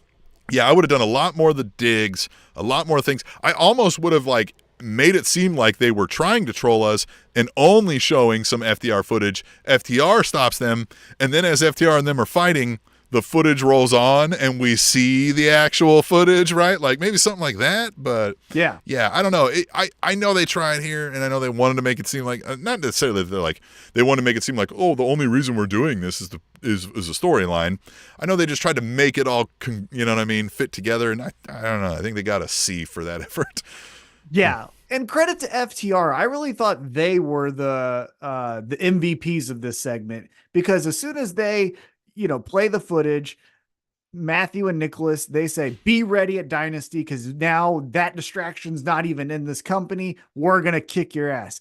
And immediately FTR walks out, not in any type of gear. They're not wearing any FTR shirts, just got off the bus, walked to the arena kind of thing. Lost their luggage. Yeah, but they're like, hey, you assholes, we beat you because we're better than you. So like, don't use that as an excuse. We beat you once before that. We beat you that time. And guess what? At Dynasty, we're also going to beat your ass. I did like that, even though FTR are the best friends of CM Punk, they did make mention, if you caught this, where they said, at the start of this, you said you founded AEW to be All Elite Wrestling, but somewhere along the line, you lost that. But truth be told, if it wasn't for you, we might be shaving each other's backs. Yes. Huh? That was great because again, they threw all parties involved did manage to throw. And again, like, look, if you only like WWE, that's fine. That's what we said. Like, just go watch it. But you don't need to be like finding other people posting stuff and then like commenting on there and being like, oh, but they like that fucking more like idiot stuff, right? So just but they have to remind some folks apparently like it's not all like not everybody does well over there. Like, it's not a meritocracy and shit, right? Yeah. Like, they put people in bad positions. It's not for everybody who wants to work in wrestling. It's also not for everybody who wants to watch wrestling, right? So, like, that you would want this other option for them to not be there. Again, sounds like abuser behavior to me, right? Mm-hmm. But I liked the dig that they threw in there. I was under the impression maybe that footage would be of that, right? Like a funny dig at them, and it's like them in the back seeing like, oh, remember backstage footage over here, right? Like, remember that? So I thought that's what we were going to get. So interesting. Look, if FTR is back, and we're going to get them back after, a break, and they're going to be here a little more regularly, and we're going to go on some tag team runs, and they're going to put on some bangers again, that'll help with some stuff, I think, right? I think that we've been missing in AEW. But I was a little reminded that, man, I feel like the FTR playbook of their promos is a little repetitive now, right? It is, I love this business, and I'll run the roads for y'all, and my daughter loves this too. And I mean, like, okay, I need a little more from them now at this point. If we're being honest, secret time here, when MJF did the making fun of Dax Harwood when it was Adam Cole and MJF going up against FTR, he kind of ruined their promo, right? Yeah. I mean, MJF scorched earth Dax Harwood, and ever since then he's like, okay, but this is what I do, and it's like, no, we know now, we completely see what you do now. But I do like that. Even though they could have easily, and I think they even did a little bit of like, whether it's at Wembley or the best in the world, they made mention somehow of CM Punk, which credit to you. If you want to have, look, I have shitty friends too. I'm not saying like if a shitty person shouldn't be friends with them. So whatever. But I did like that, as you said, they made mention that like, hey, WWE isn't Candyland, right? It isn't all shoots and ladders and, lollipops. Some of the shit fucking sucks up there. And by the way, some of the shit is being still decided on by people who are still there. It wasn't all Vince McMahon, right? Yeah. Okay. Just going to say that. But let's keep it moving. We go to another interview segment. Go ahead. Hey, remember, people have a lot to say about like what AEW shouldn't be doing and what, like what dumb booking moves and things like that. And like, wasn't it a couple years ago that a bunch of zombies ate the fucking Miz in the ring, and then the Miz showed back up like he didn't even remember that fucking happened? Anyway. Yeah. Well, and to FTR, one of their criticisms that I've heard them say outside of the ring, like in shoot interviews, is if you recall Raw, whatever it is, Raw celebration of a milestone, it was old guy DX's, X-Pac and Shawn Michaels and Triple H beat the fuck out of FTR. That's how they closed the episode. They all just hit their finishers. Oh my God. We're going to get so many click reunions now. We're going to get. Yeah. Oh my God. God. Yeah. So we'll see how that goes. But we go into another interview segment We go with Renee Paquette, and she introduces Will Ospreay. One note before we talk about what was actually said. They tried again, the Renee faces the stage and not the audience. The Audience crowd is is in the my backdrop. backdrop. Yeah. How second I week, I like believe it. this is. I don't hate it. I don't hate it, but I think you need to reserve it for somebody that's going to get the crowd going, right? Like, Yeah. don't just like, okay, now it's your turn up there. Like, no, somebody who we know can deliver on it needs to go and do it. And I believe I would have to. We don't need it every week either, I think. I agree.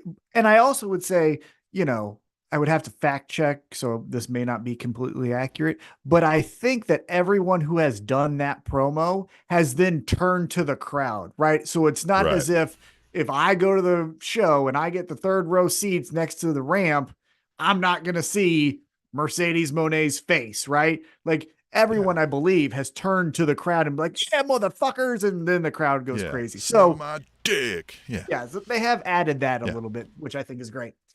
However, this promo, Tim, Will Ospreay breaks kayfabe for a moment and essentially says, Tony Khan said, I got 5 minutes, make it worth your while because TV time's expensive.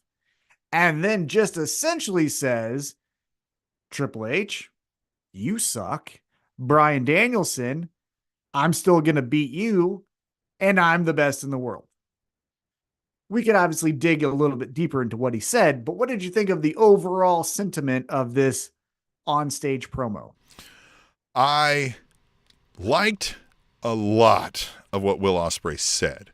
When he was saying it, I thought, man, you timed this very shortly after the other speeches about now it felt like we've been going on a solid hour here of like rah AEW. Like we should have spaced this out a little more. Right now it feels like we're beleaguering a point too much here, right? But that said, I love that. Again, this is what I get pissed off with the WWE people who act as though like WWE is doing what proper, real wrestling businesses do. And, AEW is engaging in childish behavior. Triple H went on to an interview and said, when I hear about guys wanting like a lighter schedule, well, then I think, well, I'm glad I didn't pick you. I like that Will Ospreay is going out there and is like, hold on, this wasn't a picking thing. Like an offer was made that he didn't accept because what he considered was a better offer over here. And it wasn't because of a lighter schedule. It was actually so he could do a tougher schedule and fly back and fucking forth while keeping his family where they live in Britain, which WWE wasn't going to allow. Right? So like, you gave him a near impossible choice and then told him like, oh, well, I'm glad I didn't pick you. Again, I'm led to believe that we're told Triple H works like 18-hour days and never sees his fucking kids. Have that. Yeah, go ahead, man. Like, fucking go ahead, guy.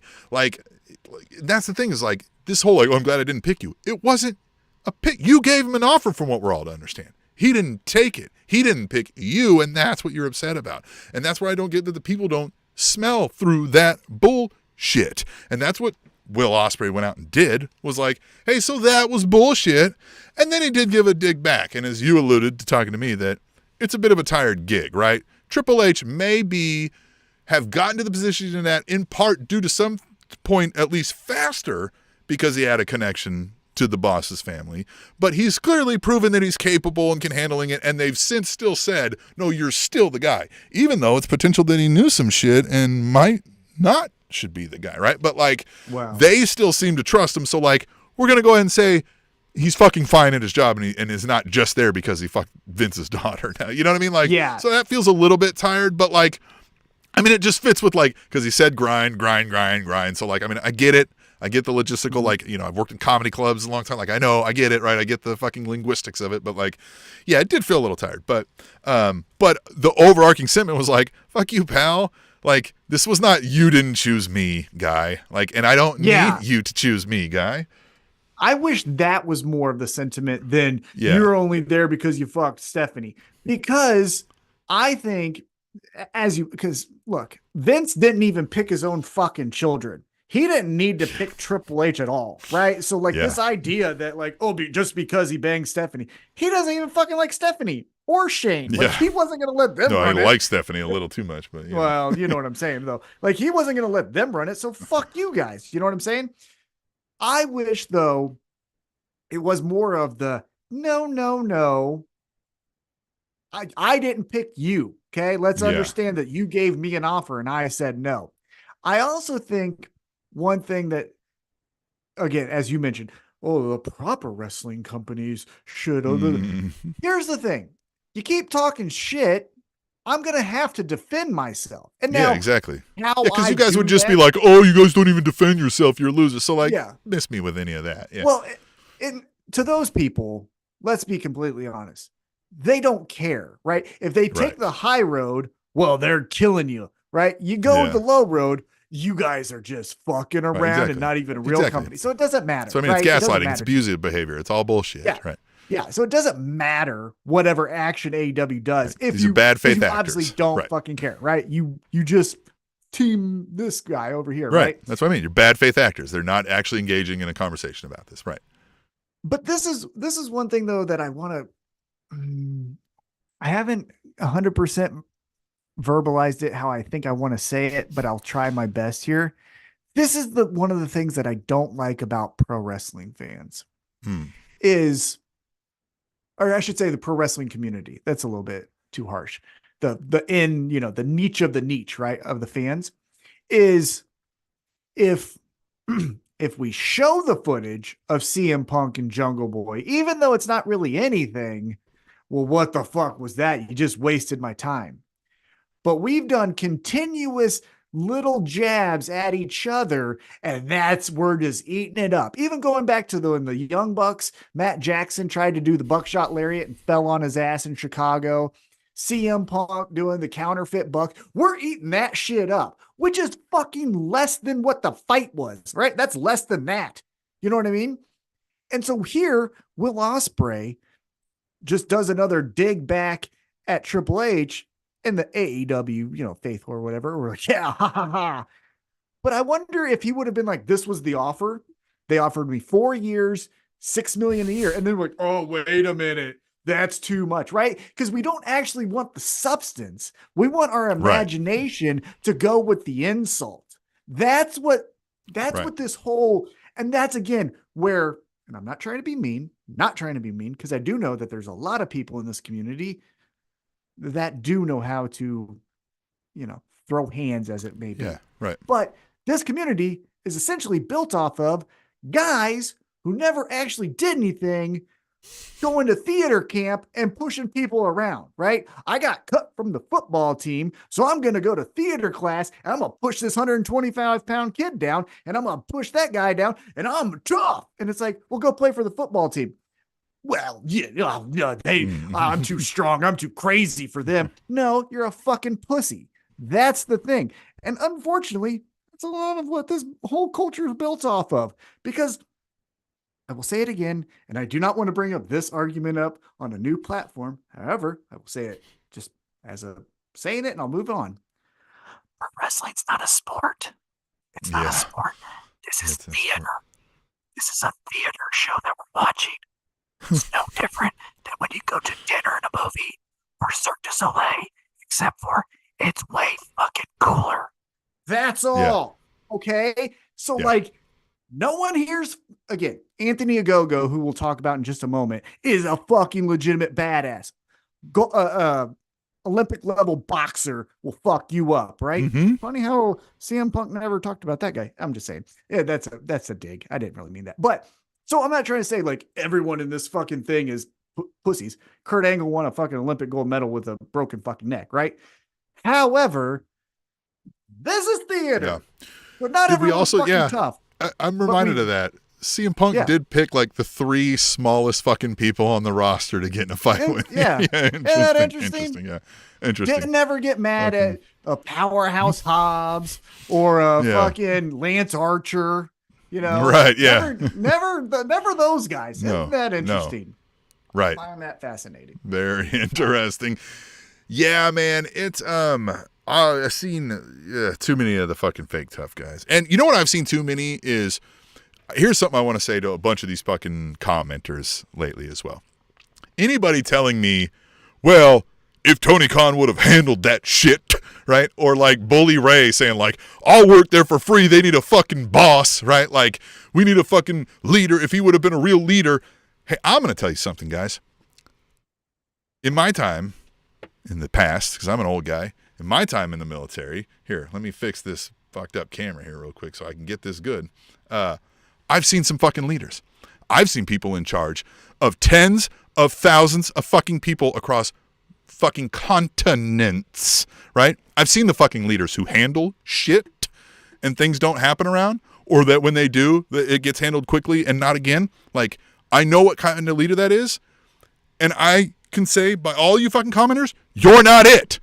No, you would not have fucking handled it. No, you fucking wouldn't have. Unequivocally, no, you would the fuck not have. No, you would not have. Because I've seen those fucking people, and you aren't it. Right? Like, you're just not. So miss me with that. Miss me with your faux fucking intellectualism about, like, how to run a goddamn multi-$100 or billion-dollar company when your fucking ass works at goddamn AutoZone. I don't want to fucking hear it. Yeah. Like, for fucking Christ. Yeah. It's insane to me, these people. Like, everybody's so cocksure of every fucking thing now, right? Like, everybody's like, well, if they just would have this, or if they just would have that. And this one goes back to last week, like, you motherfuckers don't know.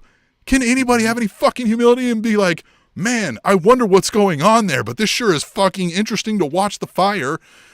Can any of you just calm the fuck down with it? Like, Jesus. Well, and that's one last thing that I would say about the kind of punk situation, is we're fans. No one's getting a check. Yeah. At least, I'll start watching more WWE if you tell me they're going to start taking shots at each other. That's fucking fun.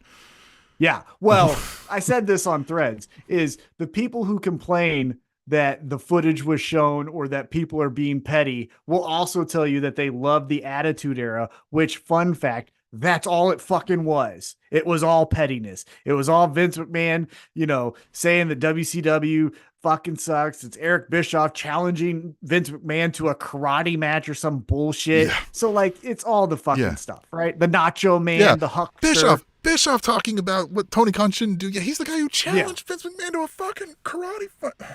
Yeah. Anyway. Well, what I wanted to get back to he's even a guy who knows more about doing the thing than any of these fucking commenters, but anyway. Yeah.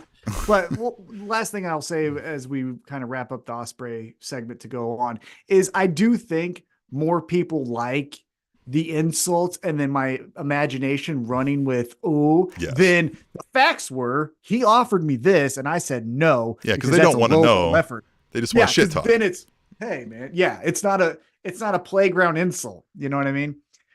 All right, well, let's keep it going. We got a trios match next. As I mentioned, Anthony Ogogo, he's out here with Shane Taylor Promotions. If you watched, I believe, Rampage or Collision, everything kind of runs together now in my head because I take a chemo pill and my brain is slowly dying. Anthony Ogogo joined Shane Taylor Promotions. He attacked Chris Jericho. He puts him under a flag. Ha-ha, suck it. They take on Lionheart Chris Jericho, Hook, and Shibata. Earlier in the night, a segment was done where Chris Jericho was like, this is what we're doing. I go in, I do this. Hook, you do that. Like, he's doing the I know best bad guy thing. Yeah, but it felt to me like he was winging it. Like he forgot his fucking lines and he was just coming up with shit off the top of his head. But anyway. Yeah. Well, probably. But I think the angle was, hey, be like an overbearing, best teacher. Right? Yeah, don't let anybody get a word in edgewise. I got the plan. Yeah. Yeah. But now did he do it? Well, debatable, right? One thing though, I love Shibata doing the translator. He just is like, what's his deal? And then he even says to Renee Paquette, I like your necklace. Like, yeah. It's so good stuff. I'm here for that. Yes. I never thought of like, we did I think similar. Remember when they would do the Funaki thing and then like it was like obviously different and things like that. Yeah. It's similar to that where it's like a unique way to take somebody who can speak none of the language but still have dialogue. I love it. And the thing I also like about Shibata is it's never like when he said that he liked Renee Paquette's necklace, it wasn't a smile. It was still the same stone face that he said, what's with Jericho? Yeah, it's the same face. I thought that was great. But we get a tag match here. Yeah, I love that he talks like a West Coast surfer dude. Also, like, what's his deal? Right? I mean, like, exactly. Yeah. So we get a 6-man tag here. We get to the meat of what this was supposed to be. Mm-hmm. Jericho, Hook, their tempers flare up, which leaves Shibata by himself. And then Shane Taylor Promotions gets the victory. Looks like Dynasty Dynasty is where we're potentially going to get Hook versus Chris Jericho. Tim, as the ballers that we are actually going to Dynasty on April 21st. What would you think about a potential Hook versus Jericho match at that pay-per-view? I mean, I would appreciate Hook, right?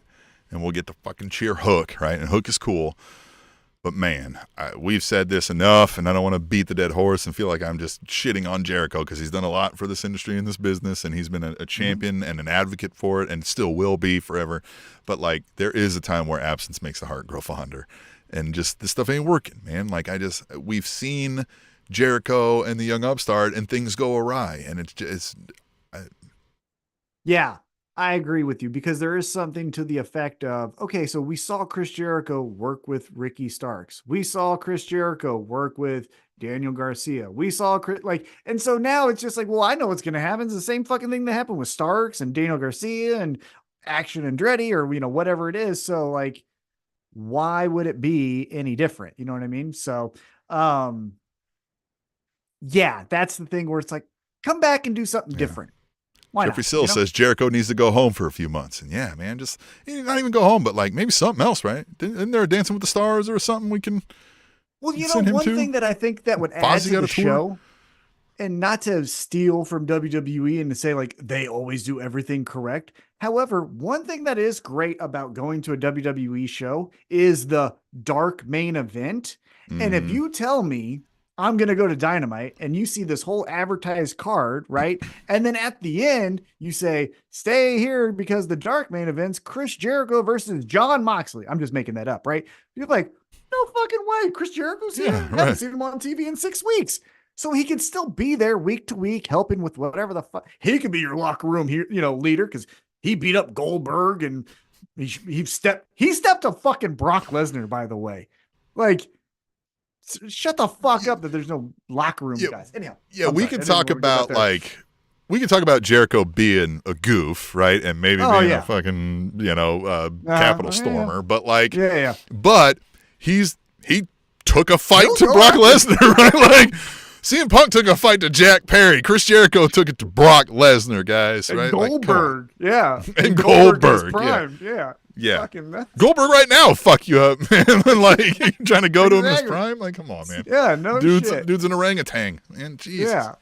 All right. So after that, we get AEW Continental Champion. And remember, there's too many titles in AEW. It's Okada. That's the belt he has. And he takes on faceless white guy. And he beats him. That's great. It was faceless white guy. Here's the thing that I was thinking about. I don't remember his name because it's another faceless white guy, but he made an impression on me. If you recall, this faceless white guy, and I should say he had a beard and everything, he faced Samoa Joe. And the step away spot that Samoa Joe does, where he's like, I ain't fucking gonna stand there for that shit. This faceless white guy goes like, hey, did that one? Yeah, that's right. I forgot. Yeah, that's the same guy. Yeah. Let's do a James Ellsworth background check on him, right? But if he's on the up and up, I think that's the guy that should be taking on Okada, or that's the guy that gets beat up by Shane Taylor, or that's the guy that gets if there was a lovable loser that we could get behind where we're like, oh no, he's gonna try. Ellsworth, right? Yeah. But again, we got to make sure checks out legally, right? Yeah. I wish they don't that touch kids. He was in this spot. Yeah. I wish he was in that spot instead of this guy, which no offense to this guy, but I'm never going to remember him. But Okada beats him. And then he gets on the microphone. He goes, hey, Pac, I accept your challenge at Dynasty, bitch. And he didn't say that part. But then Pac comes out and he's like, oh, ho, ho. You say my name, I'm going to dance. You play that music and I'll get my two-step on. And he walks down there and he goes, Okada, I'm going to give you a little how's your father. Before he could even really do anything, here comes the Young Bucks. And let's address the elephant in the room.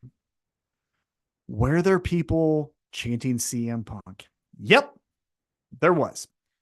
Here's what I'll say about that. It's fucking easy to chant, right? It's not a Blackpool Combat Club. Like, yeah, you're right. Yeah, you know what I mean? Yeah, CM Punk, right. CM Punk, like it's almost one syllable, right? So it's easy to chant. Well, and they also are people that are very disliked. They're very polarizing figures. Some people just hate them and will chant something at them because they don't like them. And they're the bad guys in this storyline, right? Again, that's where you kind of fucking missed us with the kayfabe stuff. And so, yes, was there chance of CM Punk? But as I mentioned on Threads, the Scapegoat t-shirt on Pro Wrestling Tees sold the fuck out in one day. Oh, but I thought they By the way, whoever fucking chatters on Threads and was like, easy to sell out when it's a dying company, like, it's Pro Wrestling Tees, you fucking moron. It's not like, anyway. Yeah. Well, and even is AEW, the billionaire company's dying? He can't make enough shirts. Fucking Warner Discovery touted them as one of 3 of 4 named entities that were creating their great rating success. But all right. But they're dying. They're dying. They're dying. Yeah. They're dying. Okay. Yeah. Okay. Named 4 programs that were leading to their rating success, and 3 of them were AEW products. So there you go. Yeah, they're a dying product. Yeah. They're dying. But so the Bucks come out. They're teaming up on Pac. FTR comes out. They get a big pop. Credit to them. And they, chase off the Bucks and Okada. So there it is. Next, we go backstage. We hear from the ROH 6-man champions, the Gang Bang Gang. I'm kidding. I need to stop that. It's the Bang Bang Gang. And man, I mean, it might be. We don't know what they're whatever you're into. Fucking right? The road is lonely, Tom. Yeah, but it's also just maybe the road is not lonely. I just think it's a nerdy name. I don't think it is. Cool. The Bang Bang Gang is like, again, this is when I talk about, what we said years ago, nerds that act cool. That's the vibe I get from these guys right now. They are the heels and that's supposed to be what they're doing. But like, it's like, we're the Bang Bang Gang. And everybody's like, that's a stupid name. And they're like, bang, bang. And we're like, dorks. Right. Like, remember that Adam Sandler skit where they're like, get ready. And they're like, you suck. And they're like, school spirit. And they're like, boo. Right. Drop out. Yeah. Exactly. Yeah. Right. But here's where it kind of got lost on me. Jay White, credit to him for acting as if he is the top guy of top guys. He's a heel. He's supposed to have somewhat of that weird egotistical mindset. But when he was like, everyone's talking about, it's like, brother, 30 minutes ago is what we're all talking about. Yeah, we're talking about some fucking video, okay? Yeah. You ain't fucking talking about shit right now on the radar, But anyhow, he talks about Billy Gunn and all the stuff. Rampage. No. Whatever. We're going to go. Next up, Tim, we get, I'm supporting her new shirt, Timeless Tony Storm. And I'm going to attempt this. I wrote it down.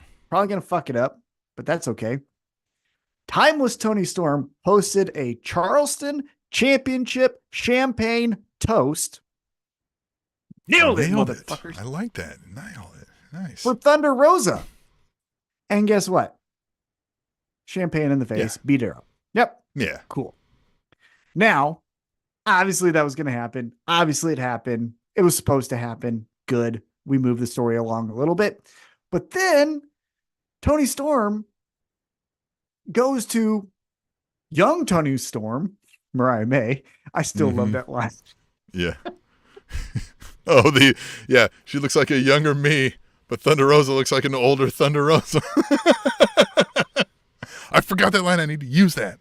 God, that is the best line. Oh my God.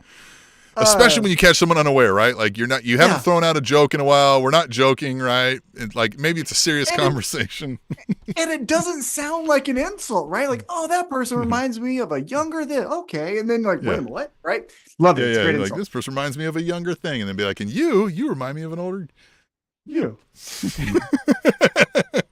Actually, I'm sorry. Before we get the Mariah May, Tony Storm, I drunken, like, go out there and get her, Mariah May kind of thing. Deonna Purrazzo does try to help Thunder Rosa. Thunder Rosa pushes Deonna Purrazzo away. So maybe there's some dissension amongst baby faces there. Anyhow, then Tony Storm drunkenly like makes out with the side of Mariah May's face and then like pushes her down the entrance ramp and is like, go, my young one, go. Yeah. Right. And she's in a rematch with Anna Jay. They had a fine match. Nothing that you're going to, put on a DVD or like a best of list at the end of the year, but it wasn't bad. Right. And Mariah May gets the victory. As soon as she gets the victory, though, Anna Jay, she snaps just like her boyfriend. Oh, kidding. And she puts Mariah May Cry me a in river. a chokehold. Yeah. Now I wrote this girl's name down because I did not know who she was. And then I looked her up and I found out some things. But as Anna Jay is choking out Mariah May, gonna nail it. Nailed it.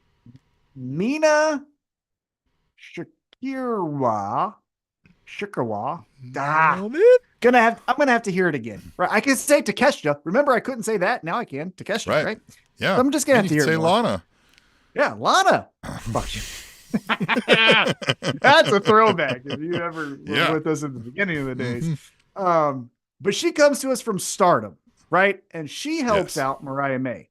Now, what I found out about Mina is Mina was actually Mariah May's first mentor before Tony Storm. And Tim, I'm just going to say there were some people and a night filled with moments such as the video of Punk and Jack Perry, the promo from Ospreay to Triple H, maybe even the swerve attack on Samoa Joe. Some people would say that kiss between Mina and Mariah May was their highlight of the night. Just going to say, some people said that. Some people thought it. Some people said it. So I guess, do you think as we go into this pay-per-view, now that we've introduced Mina into the fold, that we get these two dueling mothers fighting over the... I wouldn't hate it. Yeah. I wouldn't hate it. I mean, it is a little out of left field. I don't hate the idea of them engaging in like a crossover Forbidden Door type of things with the Stardom, right? Because as we've said, the women's roster sometimes can take some cycling, right? And I think if you have that established relationship, and notwithstanding going forward in the Triple H WWE era, I think they're going to do more of those things than Vince ever did, right? They're going to as well be working with other smaller organizations and doing some things like that. So you might as well set some of those relationships now, right? And I think Stardom would be a great one. And I also think that it's an easy story to tell. Hey, this girl that came from Stardom now has a new mentor. Well, guess what happened? She was in Stardom and had a mentor before, and now she wants to hang out again, right? It's a built-in story. It's not one of those things of, it's a dream match. No, it's not. Okay, not everything's a dream match just because it happens between two different promotions. Yeah. So spend too much time dreaming if all these matches are dream matches. Exactly. Yeah. So I hope that that's maybe something that we get. But again, if we get Mina and Mariah May kissing at the end of each segment, some people are going to say that's their highlight of the night. Jeffrey Sills says, I'm some people. I'm just going to say some people said. Some folks. Not going to say which Tom. Said. Some people said that was the highlight of the night. That's a good one you throw in meetings too, right? Let's say you work like Justin Floor, right? Like our good friend Justin Floor, right? Yeah. If you're in a meeting, you can be like, listen, somebody said something scathing, right? And you go like, I'm not going to say which Justin said that, but we can just be like, that's what the fuck, right? Yeah. I heard a really good insult the other day, side quest here, where they said, a couple weeks ago, I said that you acted like how Adele sings. I hate Adele. It's like, he was like, I hate Adele. And like, oh, well, fuck. Like, oh, thanks. Be like, oh, no, don't thank me. I think she's terrible. I think she's sorry. That was great. Hey, we get backstage interview, but this one is a little bit more intimate. It's more of a sit down, and it's Alex Marvez with Mercedes Moné. Marvez. I told you this, and I'm not trying to be mean, but man, when you make Alex Marvez seem like the less stiff of the two of you, that ain't good on your part. Look at all that. Yeah. This is great. You know what I mean? Because when I saw Tim, here you go, because now I forgot about the Zoom thing. Because now, when I saw this Mercedes Moné interview, as it was going on in the middle of it, I was sad. Aw. Yeah, I was sad. See, that's why you should join the YouTube. It's fun to be on the internet. It is fun to be on the internet. But Mercedes says a whole nothing, right? Nothing. And she gets attacked. Nothing. So I brought up maybe Chris Statlander. If I were to make you do a prediction pick, is it Julia? Is it Willow? Is it other? Who do you got as that person who attacked? I think we're going to get one of these where it probably is Julia, because I don't know, man. I would want us to masterfully, I would want us to say like, oh, they want us to believe it's Julia, all the spooky stuff, and then it's Willow, right? Because she's just like, fuck you, I'm Willow, I'm the badass. But like, I think right now they're focused on making her still the like, I'm the champion. I don't know, what's the I don't know. So, Powerpuff Girls, right? Like that kind of shit. So like, so I just don't know that it's going to be her, but man, I would love it to be. But I'm guess they'll probably just do the layup and go the Heart Crew, or it's Sky her Blue. Minion, right? Yeah. Sky Dark Blue now. Yeah. Yeah.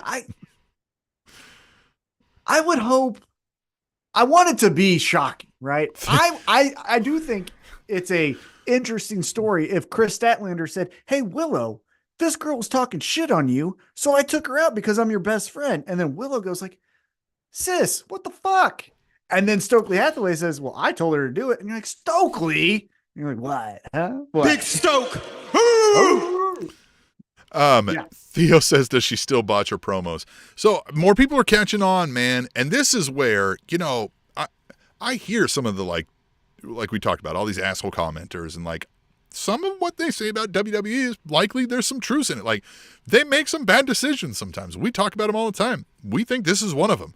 Paying her a lot of money and thinking she's going to be like the anchor now is a bad move. I think that's why WWE was kind of keeping her like under what she was asking for. Because it's like, I think there's merch in you, right? But like, we've got to do, I think it's another one of those where she is better off in the machine because of how they do things and what their fans expect, right? They expect the moments. They want the like, and now the stage hit and she was there and she ripped her hair off. And they're like, that was amazing. And we're like, that was fucking nothing, right? Yeah. So she works better over there. That's where I just like, there's different things. These are different. This is supposed to be an alternative. And I just don't think she fits in the alternative. I think she can, because I think AEW is doing her a disservice by waiting for her to have her first match at Double or Nothing. Because I was thinking about this as far as like, Mercedes is not a promo person. Obviously, we're seeing it more and more, especially when she's out of the machine, as you say. But we're kind of saying, hey, Steph Curry, only dunk. Yeah, we know you could shoot threes, but only dunk. And he's like, but I can shoot threes. Her best attribute is wrestling. She fucking wrestles better than 90% of the women in the world, but we're not having her wrestle. So that's why it kind of is not fun so far. And if we're still extending, when is Double or Nothing? July? Like something. I know. I know. We need a little more. I speak with my fucking fists and my feet, right? Than I do talking to you bitches beneath me. Because again, how many times does the CEO actually come down and say a lot of words to you, Tom? But how often are you affected by what the CEO does?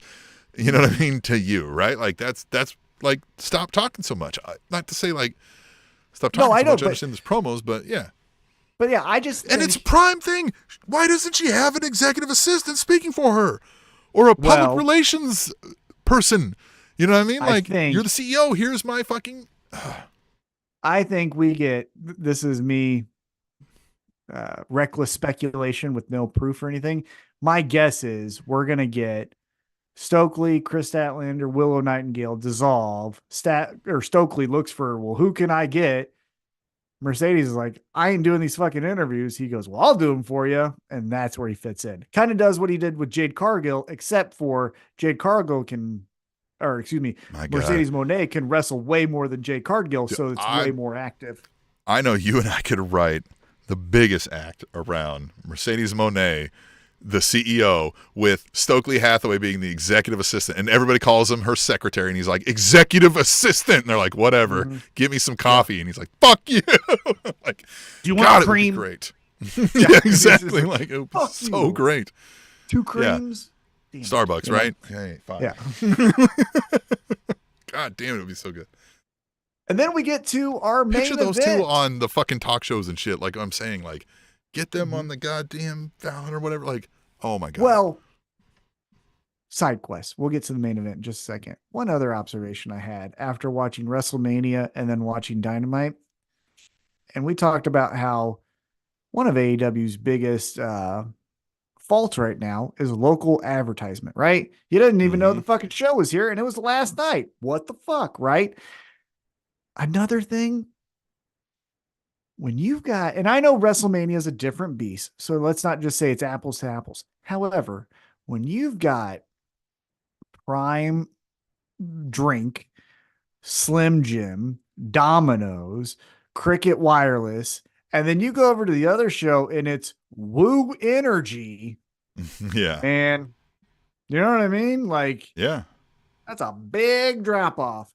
Yeah. And that's where I would say someone else should go over there to help out old Tony Khan because their advertising kind of stinks. Well, that's it. I think, yeah, he's making a lot of head business decisions as a wrestling fan that I think one of the things that he needs to do is somebody needs to take the Twitter away from this guy.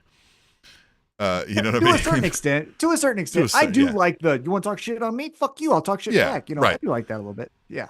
Yeah, but maybe like let's still have it run him by some folks, right? And be like, hold on, boss, right? Yeah, like, hold on, yeah. And then too, yeah, same thing. Like, you know, the Chiefs are very successful, right? Clark Hunt isn't the GM of the Chiefs, right? He's not picking the players. He has a general manager. Yeah, the best one ever, Brett Veach. Well, yes, so two, because he has Brett Veach to do the player evaluations and picking the players, and then he has Mark Donovan to do all the advertisements and to sell the naming rights. Right, exactly, right. So, like, and that's what I mean. We need a little more delineation of duties, I think, from Tony Khan. If from my outside looking in view, and I think it would show up in things like that, right? Yeah. I was like, man, Woo Energy, and then you look at WrestleMania, and it was again. I think he thinks he's like, everybody loves Ric Flair. This is going to be a big deal. And anybody outside knows, no, yes, we know Ric Flair and we like Ric Flair, but that's not going to make us like buy a Woo Energy drink. Like, it's just not, it's not going to become a big thing. And also, you know, if you have better sponsors with more visibility, you might get your wrestlers and their advertisements. Snickers, right? With the New Day, we saw that. You know what I mean? If Baby Ruth came to AEW, and then all of a sudden we got Eddie Kingston. You're grumpy if you don't have a Baby Ruth, and he's like, "Well, Yonkers or whatever," and then that's the commercial. Yeah, you know what I'm saying? Like, I don't know. Anyhow, we get to main event time. It's a title eliminator match. Excuse me, it's the AEW World Title Eliminator match. It is your world champion Samoa Joe taking on the other Rhodes, the Natural, Dustin Rhodes. And we got a Samoan versus a Rhodes. Stop me where you heard this before. Right. And this is, you know, one thing, I believe it was 2015 when Daniel Bryan WrestleMania 30. I think that was WrestleMania 30. Anyhow, we did WrestleMania 30 and it was Daniel Bryan. He's standing on top of the world. He's your champion. Isn't that awesome? And then you go over to TNA and Eric Young, who also is short, white, and with a beard, all of a sudden becomes your champion too. And it's like, and that's what this felt like, is a little too on the nose of like, and now Dustin gets a shot. Fuck off. Exactly. Again, this wasn't a world title match to their credit, but man, we just. Well, you know what? It made me wonder. It was like, was this designed to catch like SEO things on Google? Was this designed to be like, you know what I mean? Roads and catch that and maybe like, and see that. Yeah. But, you know, for AEW, the audience is hyper online, right? More so than the WWE average fan. The AEW fan is hyper online, who's taking part of these conversations, who's obviously watching our podcast and listening to our podcast. Those people, all of them, are already knowing of Dustin and knowing, you know what I mean? So like, I think I do think there was certain of like, hey, you know, we can catch a wave on, is that Cody name? But come on, right? Come on. It's a little cheap. Well, and it also made me think it was like, Is Dustin Rhodes out the door and they're getting their last, appearances out of him or something? Like, I don't know. To the best of my knowledge, I think he teaches the women in AEW, or it's Kenny Omega, but I thought he had some. Anyhow, that's just me speaking kind of recklessly. But in this match, Samoa Joe wears Dustin around like a hat, and he beats his ass. And we get blood. We get all the fun stuff. Samoa Joe wins. But then here comes Prince Nana and Swerve Strickland. And then we get a fight. Fight. And we leave our episode with Swerve Strickland holding the title belt. Tim, we're going to be doing our picks as we get closer to the pay-per-view. But is that foreshadowing? I feel like it should be. Now, whether or not we will, I mean, that's booking decisions and we'll have more time to tell, but like, I feel like now is the time, especially with the wave of all the shit talking and all the whatever. It's like, let's deliver good on the good storylines and the wrestling and the product. And everybody's behind Swerve. It's one of those where I feel like, remember when Orange Cassidy was white, fucking hot, and I was like, you should do it now. Because like, even if he still is cool and we all love him, it's like, it's not going to be like this right now where people are breaking open windows to fucking see the guy, right? Right. So I think it's time. And Samoa Joe can take that. It's not going to hurt the Samoa Joe character in any way. It would only help the Swerve character, and not doing it could probably cause damage. So I would do it now. Yeah, honestly, another good example would be when Zack Ryder was on top of the world, and then all of a sudden Kane's throwing him off stages and John Cena's taking his girl, or his girl leaves him for John Cena and all that stuff. And it's like, eesh. And then he was never really the same after that. Right. Not he had to drop this, but he had to be Matt Cardona then. He had to go and leave and be like, no, I'm not that anymore. He literally had to say Zack Ryder is dead. Yeah. Like, yeah. And so I think again, I don't think he'll have that significant of a fall off, but I do think you need to get Swerve the title and then a blood feud to end the blood feud. Hangman, Swerve Strickland, 1-on-1 at one of these pay-per-views or named Dynamites. And then, look, I'm conceding that everyone wants Will Ospreay at Wembley. Let's not get, people who are hearing Swerve Strickland on Jacksonville Jag games. Let's get your. Anyhow, I'm being mean because I like Swerve more than I like Ospreay, but I do like Ospreay because look, bruv. Yeah, look at that. So yeah, that's how we ended our episode, and that was an eventful AEW Dynamite. I saw someone who gives these percentages of how well they liked AEW Dynamite, and this fucking nerd, Ollie something of Wrestle Talk, said that this was a 20%. And to you, Ollie, I say you are a fuckboy. Interesting. Theo P said, I hated WWE for a while after what they did to Zack Ryder.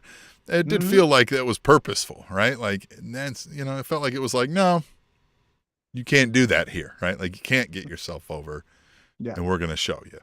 And Syl says, I like Swerve and Ospreay similar. Yeah, man, I did not expect coming out the gate when Ospreay showed up that I would this quickly think like, oh shit, this might be one of my favorite dudes right now. He's really on fire right now, and I'm excited. But so is Swerve, and I think like Swerve put in that work. He's still on fire, hasn't gotten it yet. Let's get there. And again, we've worked ways where we could bounce it around between them both, right? For several months, right? Where they're like the three of them, Hangman, Swerve, and Ospreay, just kind of have each other's number at some certain times, right? I wouldn't hate that either. So, man, we talked about so much, Tom. Fucking Swerve joining us over there. See, you should be watching the YouTube podcast listeners. I'm just saying, if you want to expand your audience, in my opinion, everyone who knows Will Ospreay is already watching Dynamite. People who act and look and are interested in the things that Swerve Strickland are into may not be watching AEW. Right. But they So might give it a maybe chance. They would give it a chance because representation is important. Oh.